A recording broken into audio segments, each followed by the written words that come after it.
Hey friends, we made it through another week. High five. Hey, have you ever had somebody do something for you that was so amazing and you just felt like you could not pay them back?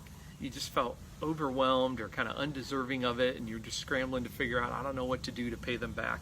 I've had that happen a few times in my life. One that sticks out was when I was in college. I spent a summer in North Myrtle Beach, South Carolina, with a big group of other college students, and we were growing in our faith together and then kind of working jobs during the day. And I remember while we were there was this one evening, all the girls on the trip asked all the guys on the trip to meet them at this church, but they kept it real secretive, and they're inside, and we're outside just joking around, messing around, wondering what they're doing, kind of making fun of it.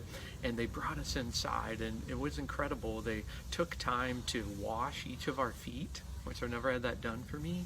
And then they served us this dinner. It wasn't like a romantic thing, it was just like this really cool like friendship thing, and just this beautiful environment, and just kind of served us for a few hours, just kind of, whatever you need with kind of food and just kind of taking care. And we were just like blown away. When we were done, our first thought, all of us guys were like, what are we going to do in return?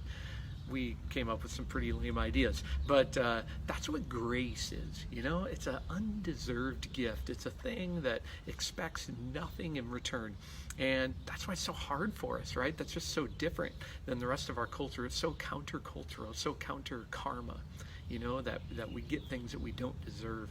And I love examples of amazing kinds of grace being shown, because I'm always trying to deepen my understanding of what real grace is. Because that's who Jesus really is. I've talked all week long about the ways he gets misunderstood. What's he actually about? We talked about he is actually fully human, so he can relate to anything you're going through. He's fully God, so he has the power to actually help with stuff in your life. He's fully inclusive. He's fully holistic, as we talked about. And now in this last one, just this idea that he is all about grace. He is grace embodied. And don't miss that, okay? That he's more than just a good example to follow or a guy with some wise advice. He is actually this radical, even offensive grace in our lives. And if you read the stories of his life throughout the Gospels, you will see stories of grace all the time. He told incredible stories of grace, like the prodigal son, which I've spoken on, like the story of vineyard workers, where guys at the end of the day get rewarded the same as guys at the beginning. He showed incredible grace to Peter, his closest friend, who totally denied him, totally sold him out, and he ends up restoring him, this beautiful scene on the beach, and restores him to incredible love.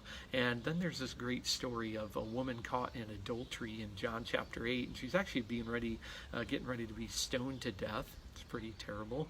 Luckily, Jesus shows up, and he shows her incredible grace, and he looks her in the eye, and she's never had anyone care about her like this, and he says, listen, I don't condemn you. And he does call her. He says, now go live a better life, leave your life of sin, but I don't condemn you. I'm here always waiting with love and with grace. I don't know if you've ever heard this quote before. Great author, Tim Keller, great pastor. Read anything by him. He said it like this: the gospel is this: we're more sinful and flawed in ourselves than we ever dared believe. And at the very same time, we're more loved and accepted by Jesus than we ever dared hope. So I don't know how much you ever dared hope to be loved, but Jesus even goes beyond that. That's what amazing grace is, why it's so countercultural. As we've tried to live out grace to our local community, I totally see people respond in the same way. They're like, we don't know what to do. Can we give you money? Can we help? Like, what can we do to help you? And we just want them to know, no, we're just blessing you because that's what grace is, and that's who God is. And that's what Jesus is all about, all right? So don't miss that. That's why he's so radical. So why does that matter to us? What are we meant to do with it? Well, first one is, of course, I want you to receive grace for yourself. If there's still areas of your life that you just won't forgive yourself, you don't know if you can ever get over, you still carry shame, carry guilt, just come, read about, understand his grace, and take it in you, and it'll radically change your life, not to mention your eternity. And next would be deepen your understanding of grace. This isn't like sort of like, Christianity 101. Yeah, I already know that. I already heard about grace once. It's a lifelong journey to deepen our understanding of what it really is.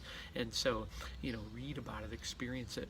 And lastly, of course, we've got to show grace to others. People are never going to know the grace of God if people who represent God only act with condemnation and judgment. So we need to live out his radical kind of grace. It's hard, but he gives you the power to do that. His grace gives me the grace to live out grace so other people can see what grace is like, all right? So let's live it out, this radical, amazing kind of grace. So as you go into the weekend, find something fun to do and make sure you just rest in knowing the depth of the grace of your God.